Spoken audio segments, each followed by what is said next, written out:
খ্রিস্টপূর্ব 1200 শতাব্দীতে বিশাল এলাকা জুড়ে 300 বছর ধরে জান্নাত বা স্বর্গ বানিয়েছিল বাদশাহ সাদ্দাত।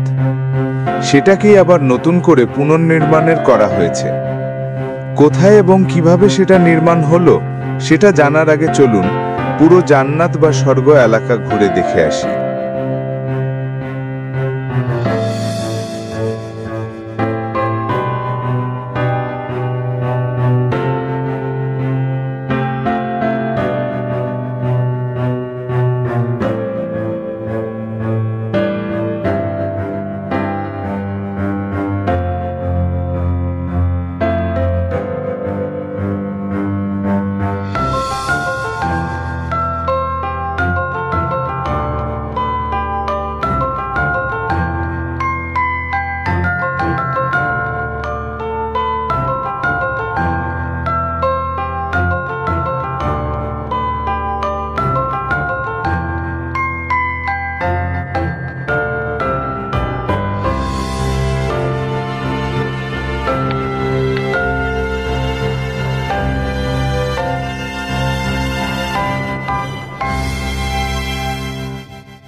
কোথায় এবং কিভাবে সেটা নির্মাণ হলো সেটা জানার আগে আসল কাহিনীটা তো জানতেই হবে।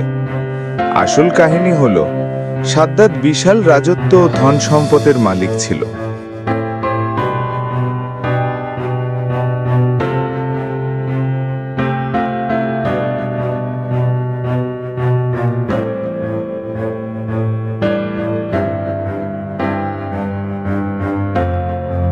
তার কওমের নবী তাকে দাওয়াত দিলে সে বলে, ঈমানের বদলে কি মিলবে?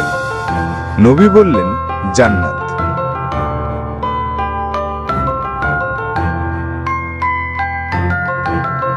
তখন সে উদ্ধত্ত দেখিয়ে নিজেই জান্নাত বানাতে শুরু করে।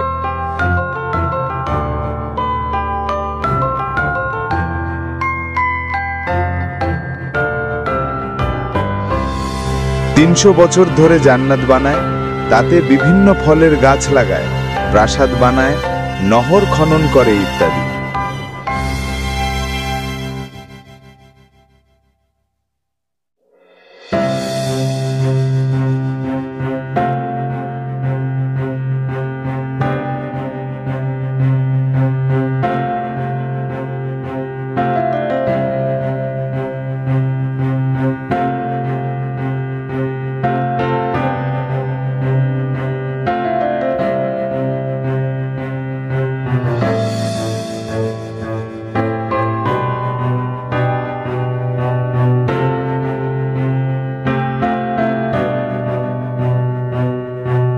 এরপর সে যখন সৈন্য সামন্ত নিয়ে তার বানানো বেহেশতের দিকে রওনা হয়, একদিন এক রাতের রাস্তা বাকি থাকতেই আল্লাহ তাকে তার সৈন্য সামন্ত সহ ধ্বংস করে দেন।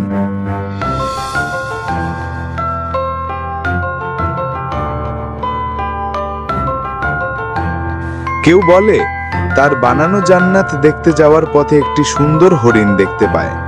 হরিণটি শিকার করতে গিয়ে সে একটু দূরে চলে যায়। এই মুহূর্তে মালাকুল মাউত হাজির হয় এবং তার রুহু কবজ করে। সে তার বানানো জান্নাত নিজেও দেখতে পারে না।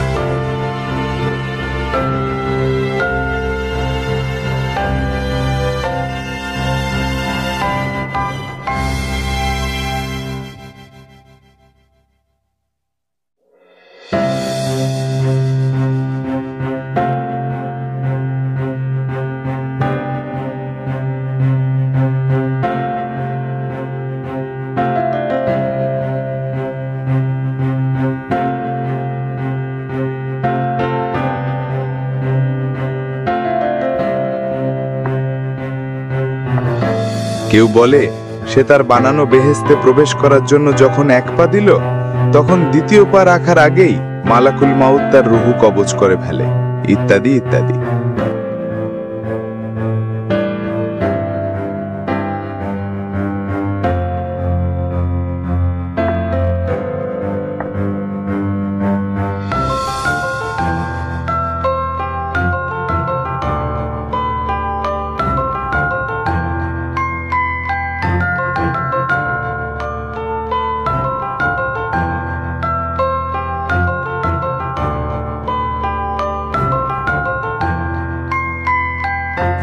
কারো কারো মুখে এও শোনা যায়, এরপর আল্লাহ তাআলা তার ওই জান্নাত জমিনে ধসিয়ে দেন।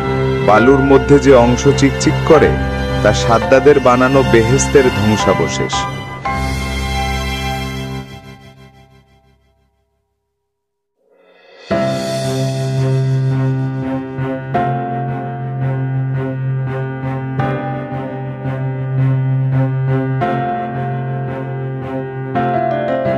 এছাড়াও সাদ্দাদের বেহেশত কেন্দ্রিক আরো অনেক কথা সমাজে প্রচলিত আছে।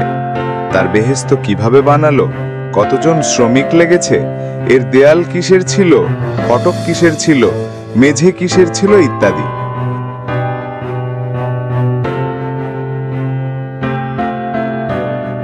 সাদ্দাদের বেহেশত বানানোর কিসসা একেবারেই অবাস্তব ও কাল্পনিক।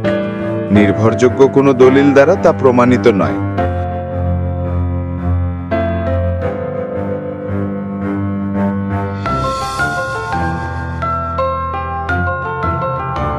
যারা এটি উল্লেখ করেছেন তারা ইসরায়েলি বর্ণনা থেকে তা এনেছেন। এজন্যই ইমাম ইবনে কাসির ও আল্লামা ইবনে খালদুন সহ আরো অনেকেই এক কিসসাকে অবাস্তব ও কাল্পনিক বলে অভিহিত করেছেন।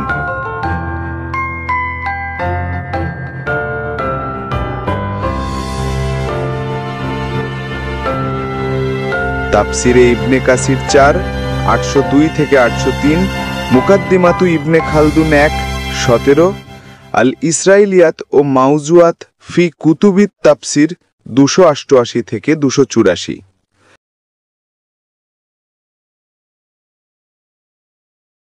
সাদ্দাবের জান্নাত বা স্বর্গকে পুনর্নির্মাণের এই অসাধন কাজটি সাধন করেছে আমাদের এআই বা আর্টিফিশিয়াল ইন্টেলিজেন্স।